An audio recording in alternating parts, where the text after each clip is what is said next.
大家有冇試過行入去一個地方，明明係想搵嘢食，但嗰陣寒氣同埋嗰種死寂嘅氣氛，令到你以為自己入錯咗殮房，去咗停屍間？今日我就帶大家去觀塘一個傳說中嘅無人廚房，親身感受下呢種現代科技帶嚟嘅美食驚魂。我同你講，我食完嗰碟乾炒牛河之後，我成個人嘅人生觀都改變咗。如果你覺得平時食嗰啲微波爐飯已經係極限，咁你真係太過天真啦。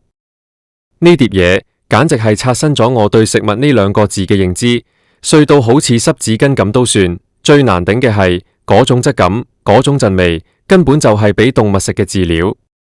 講起觀塘，大家第一時間諗到啲乜？塞車、工廈，定係多到掃唔晒嘅隱世食堂？喺呢個2026年初嘅今日，觀塘工廈已經進化到一個你完全想象唔到嘅地步。以前我哋話去工廈食飯係貪佢夠平、夠大份、夠鑊氣，雖然環境可能差少少，但起碼係有人喺度炒價嘛。但係最近我喺網上見到好多人講，話觀塘開咗好多所謂嘅無人廚房，標榜乜嘢全自動化、人工智能烹飪、零接觸配送，聽落去係咪好高端、好有未來感？我就係抱住呢種好奇心，喺一個星期二嘅下午2點幾，行入咗呢間位於觀塘某個工廈入面嘅美食中心。一入到去，我真係成個人震咗一震。嗰度完全無人，唔係誇張，係連一個職員都冇。燈光係嗰種好慘白、好冰冷嘅LED燈，牆身全部都係不鏽鋼，一格格好似儲物櫃咁嘅取餐口。你想象下，一個幾千尺嘅空間，靜到連針跌落地下都聽到，只有嗰啲冷氣槽發出嘅嗡嗡聲，同埋偶爾唔知邊度傳嚟嘅機械運作聲。嗰種視覺衝擊，真係好似入咗醫院嘅停屍間，或者係電影入面嗰啲解剖室。每一格取餐口都閃住藍色嘅燈光，好似等緊你過嚟領取一份遺體咁。我嗰陣時心諗，我究竟係嚟食飯，定係嚟做法醫驗師？我喺嗰部好似巨型自動販賣機嘅觸控屏幕上面，揀咗佢哋嘅招牌菜乾炒牛河，價錢唔算貴，40幾蚊，喺觀塘區嚟講算係咁啦。俾完錢之後，屏幕顯示要等5分鐘。我喺嗰5分鐘入面，就喺嗰個冷氣凍到得反18度嘅空間度行嚟行去。我發現呢度連凳都冇張，全部係企位。牆上寫住啲咩高效、衛生、未來飲食文化嘅標語，睇到我真係打咗個冷戰。呢種所謂嘅未來，如果就係咁樣無人情味，咁樣冰冷，我寧願反去嗰啲熱辣辣、嘈到拆天嘅大排檔。5分鐘之後，其中一個不鏽鋼格仔發出叮一聲，然後緩緩打開，一陣好奇怪嘅味飄咗出嚟，唔係鑊氣味，亦都唔係牛肉味，而係一種類似塑膠加熱之後，夾雜住一隻好化學嘅豉油味。我拎起嗰個發泡膠盒，輕飄飄咁，完全唔似係一碟有份量嘅牛河。我揾咗個角落位，打開個蓋，嗰一刻，我真係呆咗喺度。大家睇下呢碟嘢，呢碟仲算唔算係乾炒牛河？我夾起一筷子，啲粉完全係碎晒嘅。平時我哋食牛河，講究嘅係條條分明，有韌性，但呢碟嘢入面啲河粉，碎到好似俾人用攪拌機打過咁，長到連2厘米都冇。嗰種質感，我用手摸落去，佢係爛溶溶嘅，濕嗒嗒，真係好似你平時洗完手，抹完手之後嗰張濕紙巾，碎到一撳。我唔明白，到底係咩機械手臂可以將啲粉炒到碎成咁？定係佢根本唔係炒，係將啲碎粉加熱之後，夾硬撈埋一堆豉油。再講下嗰啲牛肉，30幾歲人，我食過無數咁多碟牛河，但呢碟嘅牛肉真係令我大開眼界。啲肉片完全冇紋理，顏色係一種好唔自然嘅灰褐色。我咬落去，完全冇肉質可言，係粉嘅。係，你冇聽錯，係粉嘅，即係你平時食嗰啲劣質午餐肉，再加多啲生粉嗰種口感。呢啲嘢點可以叫牛肉？呢啲根本係合成肉塊，而且陣味好腥，係一種類似雪咗好耐，又反覆解凍再說反嗰種雪味。我當時真係想嘔。最令我憤怒嘅係呢碟嘢標榜係乾炒，但盒底全部都係油。啲油係透明嘅，但係有一種好奇怪嘅礦物油味。啲河粉因為碎晒，所以佢哋充分吸收咗呢啲劣質油，成嘢食落口好似吞緊一油浸濕紙巾咁。我忍住嗰陣反胃嘅感覺，食咗2啖，我真係吞唔落去。我腦入面浮現出一個畫面，喺一個巨大嘅工廠入面，一堆不知名嘅化學粉末，經過一條長長嘅輸送帶，最後變成咗呢盒所謂嘅食物。呢種嘢根本唔係整俾人食嘅。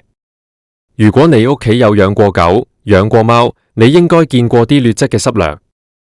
我敢保證，如果你將呢盒牛河同埋一罐幾蚊雞嘅罐頭貓糧擺喺埋一齊，隻貓可能都會揀貓糧。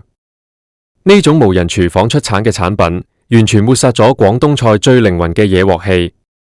廣東人講究火候，講究個師傅點樣控制嗰團火，點樣喺個鑊入面將啲豉油、油、牛河同牛肉瞬間融合。而家呢啲冷冰冰嘅機器，只係識得按照程序，將一堆死氣沉沉嘅食材加熱。我喺嗰度觀察咗半個鐘，發現嚟買嘢食嘅人其實唔多，有幾個20幾歲嘅後生仔，可能係附近返工嘅，佢哋拎完餐之後，食咗2啖都係面露難色。其中一個仲同朋友講：喂，呢啲係咪俾人食㗎？點解好似餵狗咁嘅？聽到呢度，我真係好感觸。2026年嘅香港，我哋嘅飲食文化係咪已經墮落到呢個地步？為咗慳嗰少少租金，為咗慳嗰少少人工，就要犧牲晒所有對食物嘅尊重？觀塘呢啲工廈以前係香港工業嘅命脈，後來變成了藝術家、設計師嘅樂土，再後來變成了各式各樣嘅私房菜。但而家呢啲無人廚房好似病毒咁擴散，將原本充滿人情味、煙火氣嘅飲食空間，變成咗一個個冷冰冰嘅自動化車間。佢哋用高科技做包裝，其實入面賣嘅係最劣質、最無靈魂嘅垃圾食物。我走出嗰間工廈嘅時候，出面正值下午3點幾，陽光好刺眼。但我回頭望返入去嗰個無人廚房，嗰種灰暗、死寂、充滿不鏽鋼冷光嘅畫面，真係令我好心寒。我喺度諗，如果有一日全香港都係呢種廚房，我哋仲有乜嘢可以自豪？我哋嘅下一代會唔會以為乾炒牛河本來就係好似碎咗嘅濕紙巾咁樣？會唔會以為牛肉本來就應該係粉末狀嘅合成物？呢碟牛河，我最後只係食咗2啖就放棄咗。我唔係浪費食物，而係我覺得呢啲根本唔可以稱之為食物。呢啲係飼料，係俾嗰啲只追求效率，完全唔理會生活品質嘅生物食嘅。我寧願行遠少少，去返嗰啲要有個阿叔喺度大聲呼喝，廚房傳嚟陣陣炒菜聲嘅舊式餐廳，起碼嗰度有溫度，嗰度食落肚嘅係一份尊重。大家真係要小心，唔好被呢啲所謂嘅未來感呃到。如果你喺觀塘見到呢類無人廚房，除非你真係餓到要食飼料，否則我建議你都係行返轉頭啦。香港嘅美食文化唔應該，亦都唔可以被呢啲冷冰冰嘅機器毀滅。我今日講到呢度，係因為我真係好嬲，亦都好心痛。我哋對食物嘅要求，絕對唔應該止步於此。